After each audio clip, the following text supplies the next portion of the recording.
আজ থেকে 100 বছর পর ক্যালেন্ডারের পাতায় যখন 2121 সাল, আমাদের প্রায় প্রত্যেকের দেহ তখন মাটির নিচে, অস্তিত্ব তখন রুহের জগতে। ইতিমধ্যে ফেলে যাওয়া আমাদের সেই সুন্দর বাড়িটা হয়তো পরবর্তী প্রজন্ম ভোগ করছে। পছন্দের কাপড়গুলো ব্যাকডেটেড হয়ে গেছে, শখের গাড়িটি হয়তো অন্য কেউ চালাচ্ছে, আর আমায় খুব কমজনই স্মরণে রেখেছে। হয়তো কেউ ভাবেও না হাতে তাদের সময় নেই, যাদের জন্য এত সব করতে নিজের জীবনটাই শেষ করে দিয়েছিলাম। আচ্ছা, ব্যস্ততার এই জীবনে আপনি আপনার দাদাকে কতবার স্মরণ করেন? আপনার দাদির কথা কখনো কি আপনার মনে পড়ে?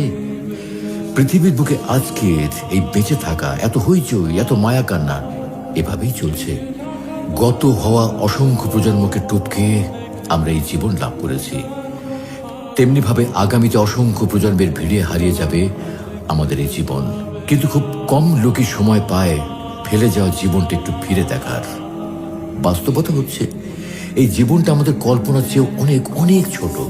2121 সালে কবরে শুয়ে আমরা প্রায় সবাই এই বাস্তবতা উপলব্ধি করতে পারবো। সত্যি দুনিয়াটা কতই না তুচ্ছ ছিল, একে ঘিরে দেখা স্বপ্নগুলো কতই না নগণ্য ছিল। তাই সময় থাকতে সাবধান, নিজের জন্য নিজেই কিছু করে যান। আপনার মৃত্যুর পর আপনার জন্য অন্যরা কিছু করবে সেই আশা বাদ দিন।